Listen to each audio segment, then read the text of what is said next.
আমি বিশ্বনাথৰ কেইজনমান সচেতন যুৱক তথা সাংবাদিকসকলক আমাৰ বহুত দিনৰ পৰা এটা ৰাজহুৱা অভিযোগ আহি আছিলে যে ভি মাৰ্টত মানুহে যেতিয়া এই বজাৰ কৰিবলৈ আহে তেখেতসকলে যেতিয়া বজাৰ কৰি হয় তেওঁলোকক এই যিটো মাননি হয় পইচাৰ যিটো স্লিপখন তেওঁলোকে নিদিয়ে। তো আমাৰ সেই শুনা পাই আমি আজি আহিলোঁ ঈদৰ পৰা, বিশেষকৈ ঈদৰ পৰা তেখেতসকলে কৰি আছে। যোনসকলে বজাৰ কৰিবলৈ আহে তেখেতসকলক যিখন ৰিচিভ হয় সেইখন নিদিয়ে, মানে ৰচিদখন। তো বিলখন নিদিয়াৰ কাৰণে আপত্তি হৈ আছিল। আমি আজি আহি যেতিয়া প্ৰত্যক্ষ হ'লোঁ তেতিয়া আমাৰে সাংবাদিকৰ এজন নিজৰ আত্মীয় কুটুমক তেখেতে বিল মানে এই বজাৰ কৰাৰ পাছত তেখেতক মানে বিলটো নিদিলে আৰু আমি প্ৰত্যক্ষ হ'লোঁ। আৰু লগতে এখন মানে আচৰিত ধৰণৰ কাহিনী, তেওঁ বজাৰ কৰিছিলে 650 টকাৰ, 650 টকাৰ বিল কৰিছে, তেওঁ কিন্তু 2282 টকাৰ বিলৰ এখন কাগজ দি পঠাইছে।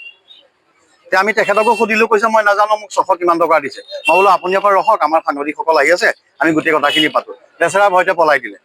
তো 650 টকাৰ বিলত তেখেতক 2282 টকাৰ বিল দিছে। আৰু ইয়াতে আৰু এটা কথা ক'বলগীয়া আছিলে, মেনেজাৰক যেতিয়া আমি সুধিলোঁ আপোনালোকে বিল কিয় নিদিয়ে, ক'লে কি আমাৰ ওপৰৰ পৰা অৰ্ডাৰ আছে। তো আচৰিত ধৰণৰ কথা, ওপৰৰ পৰা অৰ্ডাৰ আছে বুলি কৈছে এখন ভি মাৰ্ট নিচিনা এটা প্ৰতিষ্ঠানে। যদি পাব্লিকক যদি বজাৰ কৰাৰ পাছত যদি বজাৰৰ বিলখনেই যদি নিদিয়ে, তেনেহ'লে ক'ত কিমান ল'লে, কি কথা কি বতৰা কি গম পাম আমি। আৰু প্ৰশাসনক ইহঁতৰ মানে পুৰা দৃষ্টিগোচৰ কৰি এখন বন্ধহে কৰিব লাগে, যেতিয়ালৈকে ইয়াৰ উচিত ব্যৱস্থা নলয়। আৰু দ্বিতীয় কথাটো হ'লে যিটো উচ্চ ফ্ৰড, ৰাতিপুৱা 8 বজাৰ পৰা যি ৰাতি 9-10 বজালৈকে যিটো উচ্চ ফ্ৰড, যিহেতু ইয়াত চাউণ্ড বজাই পিনে যিটো বিজ্ঞাপন কৰি থাকে, আমাৰ ইয়াৰ ছাত্ৰ ছাত্ৰী মানে বহুত মানে অসুবিধাৰ সন্মুখীন হৈছে। আৰু ওচৰৰ পাছৰ যি বিপণীসমূহ আছে তেখেতসকলো হৈছে। নিৰ্দিষ্ট এটা সময়ত বজাওক চাউণ্ডটো, একো আপত্তি নাই, কিন্তু পুৱা 8 বজাৰ পৰা পাৰ্কিঙতো আপোনালোকেও দেখি আছে, আগফালে 5-6খনমান বাইকৰহে ৰাখিব পৰা জেগা আছে, কিন্তু পাৰ্কিং নিৰ্দিষ্টভাৱে ক'ত দিছে আমিতো দেখাই পোৱা নাই এতিয়ালৈকে। আচৰিত।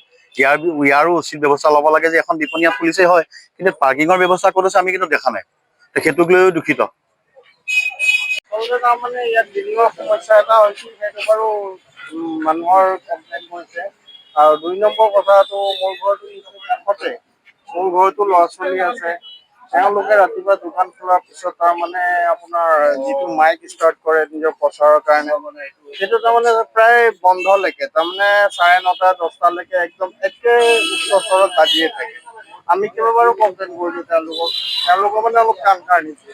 তাৰপাছত কাষ্টমাৰ যায়, ইয়াতে আমি বহুত দিন ক'লোঁ আপোনালোকে হৰ্ডিং দি দিয়ক, যেনেকে ৰমজান মাহত মানুহৰ ধৰক ভৰি ওলাইতো, আমাৰ প্ৰপাৰ্টি যিটো আছে তাতে গৈ মেলি লেতেৰা কৰি দিয়ে। আৰু এটা জ্বলন্ত সমস্যা আছে, এওঁলোকৰ পিছফালে হয়তো পাৰ্কিং বনাইছিলে, কিন্তু সেই পিছফালে পাৰ্কিঙৰ ব্যৱস্থা নকৰি গোটেই এই আমাৰ বাণিজ্যিক যিটো দোকান আছে, দোকান পোহাৰ গোটেইখিনি কাষ্টমাৰ ভি মাৰ্টত আহিবই দিয়কচোন, পাৰ্কিং ক'ত কৰিব। আমাৰ দোকান, ওচৰৰ ব্যৱসায়ৰ দোকান, ইফালে দোকান আছে, তাত গোটেই মানে যান জঁটৰ সৃষ্টি হৈ যায়। আৰু বাটৰুৱাৰো অসুবিধা হয়, গ্ৰাহক সোমাবলৈও অসুবিধা হয়, মানে বহুতো অসুবিধা হয়। কি কয়? হয়, এইটোতো মই ইতিমধ্যে স্কুলৰ পৰা আহিহে গম পাইছো কথাটো, এইটো মই জ্ঞাত নহয়।